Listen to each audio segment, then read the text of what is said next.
அனைவருக்கும் வணக்கம். இப்போ நீங்கள் பார்த்துட்டு இருக்க காட்சியானது திருச்செந்தூரில் குடிகொண்டிருக்கக்கூடிய அந்த சுப்பிரமணியனுக்கு தீபாராதனைகள் காட்டும் போது எடுக்கப்பட்ட ஒரு அற்புதமான காட்சி பதிவுகளை தான் நம்ம இங்கே பார்த்துட்ருக்கோங்க.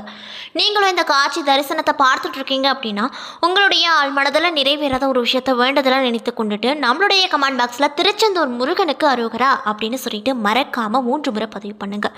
நீங்கள் இந்த தருணத்தில் அந்த முருகப்பெருமானை நினைத்து இப்படி ஒரு விஷயம் செய்யும்போது கண்டிப்பாக என்ன விஷயங்களோ வேண்டதெல்லாம் நடக்கணும் சொல்லி வேண்டுதல் வச்சிங்களோ அந்த விஷயங்கள் அனைத்தையுமே அந்த முருகப்பெருமான் கூடிய விரைவில் நடத்தி வைப்பார். ஸோ நம்பிக்கையோட இந்த ஒரு விஷயத்த செஞ்சு பாருங்கள்.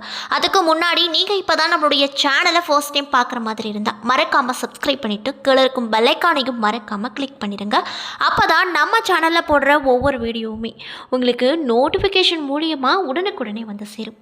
நம்ம இன்றைக்கி இந்த வீடியோ பதிவுகளில் என்ன பதிவுலாம் பார்த்து தெரிஞ்சுக்க போகிறோம் அப்படின்னு பார்த்தீங்கன்னா, தமிழ் கடவுளாக இருக்கக்கூடிய முருகப்பெருமானுக்கு அறுபடை வீடுகள் இருக்குது. அந்த அறுபடை வீடுகளில் 2வது படைவீடாக போற்றப்படக்கூடிய ஒரு கோவில் அப்படின்னு எடுத்துக்கிட்டா இந்த திருச்செந்தூர் தாங்க.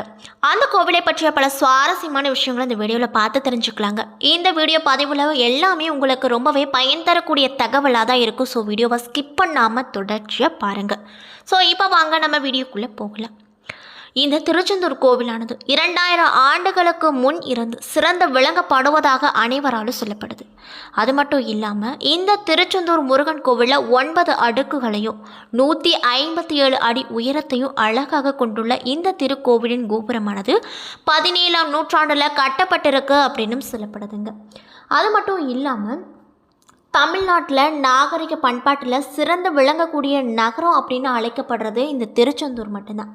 திருச்செந்தூரை அலைவாய், திருசீர் அலைவாய், வெற்றி நகர், வியாழச்சேத்திரம், அலைவாய் சேரல், சிந்துபுரம் போன்ற பல பெயர்களால் சிறப்புமிக்க அழைக்கப்படுது அப்படின்னு சொல்லப்படுது.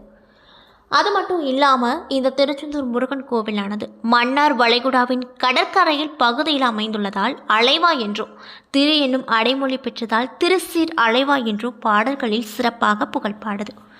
மேலும் திருச்செந்தூரில் ஓம் வடிவில் தோன்றியுள்ளது இந்த முருகன் கோவில் அப்படின்னு சொல்லப்படுதுங்க. மேலும் திருச்செந்தூரில் வீரவாக தேவர் அனைத்து கடவுள்களுக்கும் காவல் தெய்வமாய் விளங்குவதால் திருச்செந்தூரை வீரவாகப்பட்டினம் என்றும் அனைவராலும் அழைக்கப்பட்டு வருது. அது மட்டும் இல்லாமல் கோவிலில் வீரபாக தேவருக்கு பூஜைகள் நடந்து முடிந்த பின்னர் தான் முருகப்பெருமானுக்கு இங்கே பூஜைகள் நடத்தப்படுது அப்படின்னு ஒரு சிறப்பான தகவலை சொல்கிறாங்க. மேலும் திருச்செந்தூர் கோவிலில் ராஜகோபுர வாசல் ஆண்டு முழுவதுமே அடைக்கப்பட்டு தான் இருக்குங்க. இங்கே ராஜகோபுரம் எப்பொழுது திறக்கும் அப்படின்னு பார்த்தீங்கன்னா சூரசம்ஹாரம் முடிந்த பிறகு தெய்வானை திருமண நாளில் மட்டும்தான் இந்த ராஜகோபுரமானது திறக்கப்படும் அப்படின்னு சொல்லப்படுறாங்க. அது மட்டும் இல்லாமல் கோவிலில் அமைந்திருக்கக்கூடிய சண்முக விலாச மண்டபம் 120 அடியை கொண்ட உயரமும் 60 அடி அகலத்தையும் 124 அடி தூண்களையும் கொண்டிருக்கக்கூடிய மண்டபமாக இந்த மண்டபம் பார்க்கப்படுது. மேலும் திருச்செந்தூர் முருகன் கோவிலில் உச்சிக்கால பூஜை நடந்து முடிந்ததும் மணி ஒன்று ஒலிக்கப்படுது. மேலும் இந்த ஆலயத்தின் மணியானது 100 கிலோ எடையை கொண்டுள்ளதாக சொல்லப்படுது. மேலும் இந்த ஆலய மணி கோவில் கோபுரத்தின் 9வது அறையில் வைக்கப்பட்டிருக்கு அப்படின்னு சொல்கிறாங்க. மேலும் கோவிலின் எதிரில் 2 மயில்களும் 1 நந்தி பகவான் சிலையும் அமைக்கப்பட்டிருக்கு. மேலும் 2 மயில்களில் முதல் மயிலானது இந்திரனும், 2வது மயிலானது சூரபத்மனும், மேலும் 3வது பஞ்சலிங்கங்களின் வாகனமாக இருக்கக்கூடிய நந்தி பெருமானும் அமர்ந்திருக்காங்க. மேலும் திருச்செந்தூரில் 2 கடவுள்கள் அருள்பாலித்து வராங்க. முதற் கடவுளான சண்முகர், 2வது கடவுளான பாலசுப்பிரமணிய சுவாமி என கடவுள்கள் அருள் தந்து கொண்டிருக்காங்க. பாலசுப்பிரமணிய சுவாமி கிழக்கு திசையை நோக்கியும், சண்முகர் தெற்கு திசையை நோக்கியும் பக்தர்கள் அனைவருக்கும் அருள் கொடுத்துட்டு இருக்காங்க. மேலும் திருச்செந்தூரில் இருக்கக்கூடிய பாலசுப்பிரமணிய சுவாமிக்கு பூஜை செய்த பின்னர் தினமும் வெண்ணிற ஆடை மட்டுமே சாற்றுகிறார்கள். மேலும் சண்முகருக்கு தினமும் பச்சை நிறம் கொண்ட ஆடைகளையே அணிவித்து வராங்க அப்படின்னு சொல்லப்படுது. அது மட்டும் இல்லாமல் கோவிலின் மூலவருக்கு பின்பகுதியில் பாபரை என்னும் சுரங்கப்பாதை அமைக்கப்பட்டிருக்கு.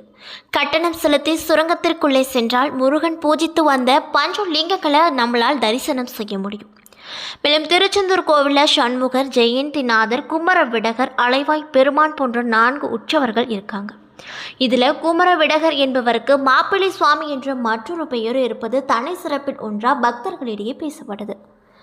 மேலும் திருச்செந்தூர் அமைந்துள்ள முருகன் சூரசம்ஹாரம் முடிந்த பிறகு தாமரை மலரை வைத்து சிவ பூஜை செய்து வந்திருக்கார். இன்றும் முருகனின் வலது கையில் தாமரை மலர் வீற்றிருப்பதை நம்மளால் பார்க்க முடியும். அது மட்டும் இல்லாமல் உச்சிக்கால பூஜை முடிந்த பிறகு தினமும் ஒரு பாத்திரத்தில் பால் உணவு எடுத்துக்கொண்டு மேல தாளத்தோடு திருச்செந்தூர் முருகன் அமைந்திருக்கக்கூடிய கடற்கரையில் இந்த பால் மற்றும் அன்னத்தினை கரைத்து விடுவார்கள். இந்த பூஜைக்கு பெயர் கங்கா பூஜை என்ற பெயரால் அழைக்கப்படுது அப்படின்னு சொல்லப்படுகிறது.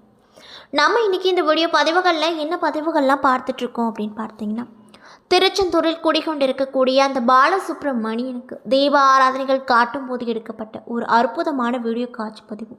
மேலும் அந்த கோவிலை பற்றிய பல சுவாரஸ்யமான விஷயங்களையும் தாங்க நம்ம இன்னைக்கு இந்த வீடியோ பதிவுகளில் முழுமையாக பார்த்துட்ருக்கோம். இந்த பதிவுகள் அனைத்துமே உங்களுக்கு பயன் கொடுக்கக்கூடிய விதத்தில் தான் இருக்கும். ஸோ வீடியோவை ஸ்கிப் பண்ணாமல் தொடர்ச்சியாக பாருங்கள். அது மட்டும் இல்லாமல் நீங்கள் இப்போ இந்த வீடியோ பார்த்துட்ருக்கீங்க அப்படின்னா உங்களுடைய ஆள் மனசில் ஒரு விஷயத்தை வேண்டதெல்லாம் நினைத்து கொண்டு நம்மளுடைய கமெண்ட் பாக்ஸில் திருச்செந்தூர் முருகனுக்கு அரோகரா அப்படின்னு சொல்லிட்டு மறக்காமல் 3 முறை பதிவு பண்ணுங்கள். நீங்கள் இந்த தருணத்தில் அந்த முருகப்பெருமானை நினைத்து இப்படி ஒரு விஷயம் செய்யும்போது கண்டிப்பாக நீங்கள் என்ன விஷயங்கள்லாம் நடக்கணும்னு வேண்டுதல் வச்சிங்களோ அந்த விஷயத்தை அந்த முருகப்பெருமான் கூடிய விரைவில் நடத்தி வைப்பார். நம்பிக்கையோடு அந்த ஒரு விஷயத்தை செஞ்சு பாருங்கள். அதுக்கு முன்னாடி நீங்கள் இப்போ தான் நம்மளுடைய சேனலை ஃபர்ஸ்ட் டைம் பார்க்குற மாதிரி இருந்தால் மறக்காமல் சப்ஸ்கிரைப் பண்ணிவிட்டு கீழே இருக்கும் பெல் ஐக்கானையும் மறக்காமல் கிளிக் பண்ணுங்கள். அப்போ தான் நம்ம சேனலில் போடுற ஒவ்வொரு வீடியோவுமே உங்களுக்கு நோட்டிஃபிகேஷன் மூலியமாக உடனுக்குடனே வந்து சேரும். மேலும் முருகப்பெருமானுக்கு சிறுபருப்பு கஞ்சி, பால்கோவா, வடை, சர்க்கரை பொங்கல், கற்கண்டு, பேரிச்சை, பொரி, தோசை, சுயான், தேன் குழல், அதிரசம், அப்பம், பிட்டமுது, தினைமாவு போன்ற உணவுகள் முருகப்பெருமானுக்கு மிக மிக பிடித்ததாக ஒன்றாக இருக்குது. இதனை வைத்து தினமும் முருகனுக்கு பூஜை செய்து வருகிறார்கள். குறிப்பாக இரவு நேர பூஜைகளில் முருகப்பெருமானுக்கு பால், சுக்கு, வெந்நீர் மட்டும் வைத்து பூஜை செய்து வராங்க அப்படின்னு சொல்லப்படுகிறது. மேலும் கோவிலின் தங்கத்தேரில் அருங்கோண வடிவில் முருகன் சிலை வைக்கப்பட்டிருக்கு. இந்த திருச்செந்தூரானது ஆதி காலத்தில் பல மண் குன்றுகளை உடையதாக அமைய பெற்றிருந்தது. இந்த மண் குன்றுகள் நாளடைவில் ஆலயத்தின் பிரகாரமாக மாறிவிட்டது. கோவிலின் வடக்கு பகுதியின் அருகில் மண் குன்றுகள் மதிலாக தோன்றியிருக்கு அப்படின்னு சொல்லப்படுது. அது மட்டும் இல்லாமல் திருச்செந்தூர் முருகன் கோவிலின் இடது பக்கத்தில் வள்ளி குகை கோயில் அமைந்திருக்கு. திருச்செந்தூரில் 24 அடி ஆழத்தினை கொண்ட நாளை கிணற்றில் பக்தர்கள் அனைவரும் நீராடிய பின்னரே அங்கே இருக்கக்கூடிய கடற்கரையில் நீராடுவதை பாரம்பரிய வழக்கமாக பக்தர்கள் வைத்திருக்காங்க. மேலும் 12 சித்தர்களில் 8 சித்தர்களின் சமாதியானது திருச்செந்தூர் முருகன் கோவிலில் அமைஞ்சிருக்கு. முருகனோடு போரிட்ட படை வீரர்களை ஐயனார்கள் என்று அழைத்து வருகின்றனர். இவர் மாமரமாக மாறி நின்ற சூரபத்மனை வேளால் சிதைத்த இடம் பாமாடு அல்லது மணப்பாடு எனும் பெயரில் திருச்செந்தூரின் அருகில் 3 கிலோமீட்டர் தொலைவில் இந்த இடமானது அமைஞ்சிருக்கு அப்படின்னு சொல்கிறாங்க. மேலும் ஊர் மத்தியில் சிவகுழந்தேஸ்வரர் என்னும் கோவில் அமைந்திருக்கு. இந்த கோவிலுக்கு மறுபெயர் ஆதிமுருகன் என்னும் ஆராய்ச்சியாளர்களால் கண்டுபிடிக்கப்பட்டிருக்கு. கிறித்துவ மீனவர்கள் திருச்செந்தூரில் இருக்கக்கூடிய முருகனை உறவு சொல்லி அழைத்து வருகிறார்கள். அதாவது செந்தில் ஆண்டவனுக்கு ஆறுமுகன் ஐயனர் என்று மற்றொரு பெயராலும் அழைக்கப்படுறாரு. இந்த பெயர் வைத்து அழைப்பதால் இவர் சமய ஒற்றுமைக்கு எடுத்துக்காட்டாகவும் திகழ்கிறாரு அப்படின்னு சொல்லப்படுது. மேலும் பிறப்பிலிருந்து இறப்பு வரை தவம் செய்து அடையக்கூடிய பலனை திருச்செந்தூர் முருகன் கோவிலில் ஒரு நாள் உபவாசம் எடுத்து முருகனை தரிசனம் செய்வதால் அந்த பலனை நம்ம கூடிய விரைவில் அடைந்து விடலாம் என்றும் முனிவர்களால் சொல்லப்பட்டிருக்கு அப்படின்னு சொல்லப்படுது. அது மட்டும் இல்லாமல் முருகப்பெருமான் மாறாத உடல் மற்றும் உள்ளத்தின் அழகினை உடையவர். முருகனை எப்போதும் இளமையோடு காட்சியளிப்பார். முருகன் சிவந்த நிறத்தினை உடையதால் இவரை செந்தில் என்று அழைக்கப்படுறார். கருப்பு, சிவப்பு, நீலம், பச்சை, மஞ்சள் போன்ற 5 வண்ண நிறத்தினை உடைய தனது வாகனமான மயிலை எடுத்துக்கொண்டு பக்தர்களுடைய அருள் வேண்டுதலை நிறைவேற்றுவதற்காக முருகன் கண்டிப்பாக வருவார். முருகன் யோகம், போகம், வேகம் என 3ஐயும் பக்தர்களுக்கு அளிப்பார் அப்படின்னு சொல்கிறாங்க.